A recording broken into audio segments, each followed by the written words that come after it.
अस्सलामुअलैकुम, कैसे हैं आप सब? आई होप आप सब ठीक होंगे। और यहाँ पे जो आप कपड़ों के ढेरों ढेर देख रहे हैं ना, यहाँ पे ना मैंने ना सर्दियों के सारे कपड़े उठा के ना तो संभाल दिए हैं।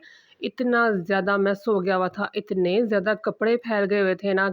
और ये मेरी बच्चों की कबर्ड, और इसमें इतनी ज़्यादा मैस हुआ हुआ था ना, इतने ज़्यादा कपड़े फैले हुए थे ना, मतलब हैंगर में कोई कपड़ा आपको नज़र नहीं आ रहा, सब नीचे पड़े हुए हैं। तो बस इसमें से सारे कपड़े जो है वो निकाल दूँगी, जो नहीं चाहिए सिर्फ़ उनको रखूँगी, जो पहनने हैं, जिसका सीज़न आने लगा है। और लॉन के कपड़े जो है ना वो मैंने निकाल लिए, अपने भी निकाल लिए, अपनी बेटियों के भी निकाल लिए। और यहाँ पे जो आपको कपड़े नज़र आ रहे हैं ये सारे सर्दियों के हैं, इनको बाँधूँगी। और बस भई साथ-साथ हो रहे थे किचन के काम भी, साथ-साथ हो रहे थे कमरे के काम भी। और बड़ा ही ज़्यादा मैस क्रिएट हुआ हुआ था। ठीक है जी, अब मैंने यहाँ पे क्या किया, यहाँ पे मेरे पास ना लेफ्ट ओवर कल जो मैंने बनाया था ना पकोड़ों का मिक्सचर, वो मेरे पास पड़ा हुआ था। उसमें मैं थोड़ा-सा यखनी ऐड कर रही हूँ, ताकि इसका जायका जो है वो थोड़ा-सा और चेंज हो जाए और ये वेस्ट ना और काम आ जाए। यखनी अब किस लिए बनाई हुई थी, यखनी मैंने एक रेसिपी अपलोड की है शॉर्ट्स में, और वहाँ पे मैंने चिकन पकोड़ा की रेसिपी शेयर किया आप लोगों के साथ। ठीक है जी, सबसे पहले नहीं, पहले आपने ये व्लॉग देखना है और उसके बाद जो है ना आप बाद में आपने वो शॉर्ट्स भी जाके देखनी है कि इस तरीके से बना हुआ ये है जी उसका मिक्सचर।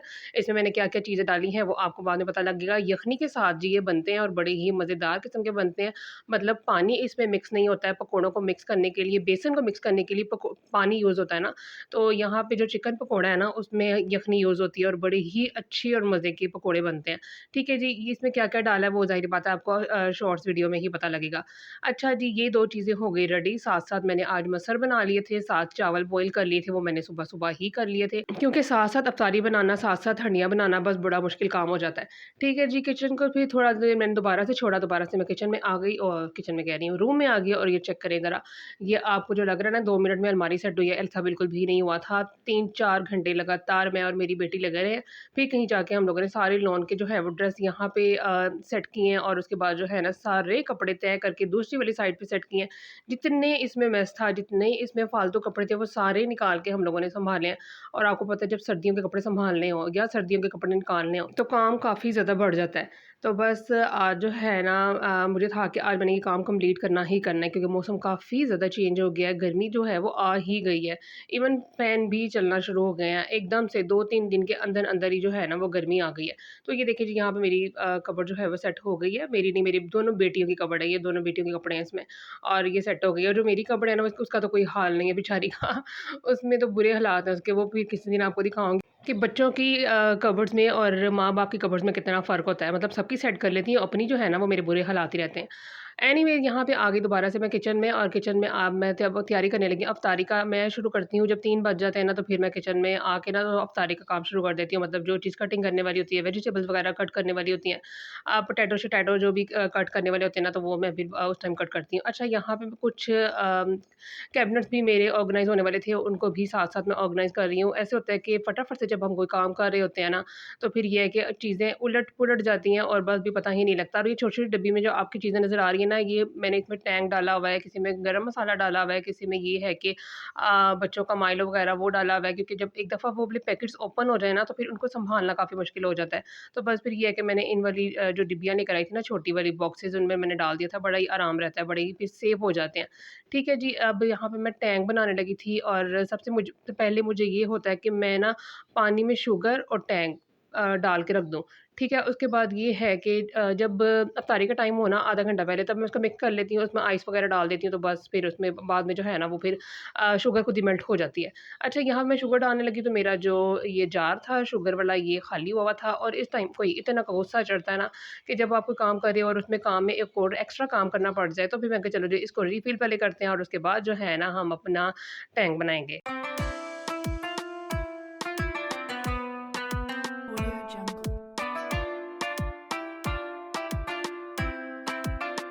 कल की वीडियो में मैंने आपसे कहा था, मैं अपने जो मेरे रेगुलर व्यूअर्स हैं जो मुझे देखते हैं रेगुलर, और ये है कि बड़े ही अच्छे कमेंट्स करते हैं, उनके नाम लूँगी, तो वो मैं आपको वीडियो के एंड में जाके बताऊँगी। ठीक है जी, फ़िलहाल हम इसको जो है ना चीनी, टैंक और पानी को साइड पे करते हैं। और उसके बाद आज मैंने बनाने थे फ्राइज़, और साथ जो है ना चिकन पकोड़ा, वो मैंने रेसिपी शॉर्ट में शेयर की है, वो हो गया। और जो तीसरी चीज़ थी ना, आज मैंने बर्गर अपने बच्चों को बना के दिए हैं। वो कौन से बनाए हैं, किस तरह से बनाए हैं, वो आपको ज़ाहिर बात है आगे जाके पता लगेगा। फ़िलहाल यहाँ पे फ्राइज़ कट हो रहे हैं। अच्छा, बच्चे जो हैं वो कहते हैं बारीक-बारीक सी कटिंग किया करो, ज़्यादा मोटी कटिंग ना किया करो। वो क्रिस्पी-क्रिस्पी से जो है ना ये पसंद करते हैं। फ्राइज़, ठीक है। अच्छा, आज इसके ऊपर मैंने किसी भी किस्म की ज़्यादा सारी कोटिंग नहीं की, उससे ये होता है कि फ्राइज़ किसी टाइम ना हेवी-हेवी से लगते हैं। और आज मैंने जस्ट नमक और लाल मिर्च इसके ऊपर लगाई है और बस, और कुछ भी नहीं लगाया, ना कॉर्नफ्लोर लगाया, ना मैदे की कोटिंग की है। बस इस तरह से 2 चीज़ें लगा के ना इसको भी थोड़ी देर के लिए छोड़ूँगी। एक्स्ट्रा पानी इसका जो है वो रिलीज़ हो जाएगा। देन ये है कि इसका थोड़ा नमक मिर्च जो है ना इसमें रच बस जाएगी। उसके बाद हम इसको फ्राई कर लेंगे। अब यहाँ पे जनाब आ जाते हैं जी फ्राई आइटम्स तैयार करना, क्योंकि 5 बजे जो है ना वो मैं तैयारी शुरू करती हूँ ये वाली। ऑयल कढ़ाई में डालने लगी थी, यहाँ पे ऑयल जो है वो ख़त्म हुआ हुआ था कढ़ाई में, फिर ये कि अच्छे तरीके से मैंने वॉश करके रखी हुई थी। अब ये है कि अब इसमें ऑयल डाल दूँगी, और इन दिनों में ऑयल जो है ना वो इतना ज़्यादा यूज़ होता है ना, क्योंकि फ्राई आइटम आपको पता है इतनी ज़्यादा बनाई जाती है। ख़ास तौर पे मैं तो बहुत ही ज़्यादा बनाती हूँ, बच्चे जो हैं वो खाते ही यही हैं। मतलब खाने-पीने की तरफ ध्यान कम है, जो हंडिया वगैरह वो खाते नहीं हैं, और बस ये है कि फ्राई आइटम्स जो है ना, वो 3 से 4 रोज़ाना अलग-अलग किस्म की होनी चाहिए। मतलब माँ ना हो गई, शेफ़ हो गई। कोई हाल नहीं वैसे बच्चों का, अकेडमी से बच्चे आते हैं और साथ-साथ आज क्या बनाया है? ये बनाया है, मैं बताऊँगी आज ये बनाया है, ये बनाया है, फिर कहेंगे बस यही बनाया है? तो बंदा पूछे इतना टाइम लग जाता है इन छोटी-छोटी चीज़ों में भी, साथ-साथ मैंने वीडियो शूट करनी होती है, साथ-साथ इन बच्चों को क्या पता है कि इसकी माँ क्या-क्या काम करने लगी हुई है। तो ख़ैर यहाँ पे जनाब ये देखिए पैटी मैं बनाने लगी थी। पैटी कौन-सी बनाने लगी थी? लास्ट टाइम मैंने शेयर की थी, शामी कबाब बनाए थे, और साथ-साथ जो है ना यहाँ पे मैंने चिकन पैटी बना के रखे थे, ठीक है जी। वही आज फ्राई कर रही हूँ, और वो ये है कि बर्गर्स इनको लगा के दे दूँगी। बर्गर जो है वो मैं बनी के यूज़ करती हूँ, और बनी के डॉन के बर्गर जो हैं वो अच्छे होते हैं।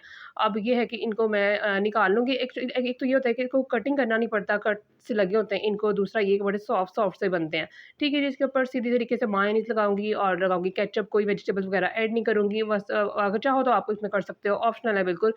लेकिन मैं थोड़ा-सा लाइट-लाइट ही रखूँगी, क्योंकि बस दूसरी चीज़ें भी हैं ना, तो फिर ये है कि बहुत ज़्यादा हेवी हो जाएगा, खाया जाएगा नहीं।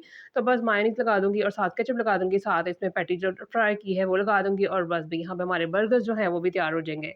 चलें जी, आते हैं जी उन प्यारे-प्यारे सब्सक्राइबर्स का नाम लेने। सबसे पहले तो है एक मेरी बड़ी ही प्यारी close of my heart Laiba Anwar, वो मुझे बड़े शौक से देखती हैं, और ये है कि जस्ट वो मेरी सब्सक्राइबर नहीं है, वो मेरी बहुत ही प्यारी सी सिस्टर की जो है वो डॉटर हैं, और बड़ी खूब क्यूट सी हैं, ठीक है जी। दूसरे जो हैं वो ज़ुबैदा बिलाल हैं, और ज़ुबैदा बिलाल भी बहुत ही अच्छी वीडियोज़ बनाती हैं, और ये है कि वो भी मुझे बड़े-बड़े अच्छे और प्यारे-प्यारे कमेंट्स करती हैं। तो बस मैंने कहा चलें जी, उन सब के नाम जो है ना वो मैं अपनी वीडियोज़ में लूँगी, जो मुझे प्यारे-प्यारे से कमेंट्स करती हैं। तो बस यही थे जी मेरे 2 प्यारे-प्यारे सब्सक्राइबर्स के नाम, और उसके बाद जो है यही थी मेरी आज की अफ्तारी। कैसे लगा आपको मेरा आज का व्लॉग, आपने मुझे कमेंट में ज़रूर बताना है। अगर आपका अपना नाम सुनना है तो कमेंट ज़रूर कीजिएगा। मिलूँगी मैं नेक्स्ट व्लॉग में। अल्लाह हाफ़िज़।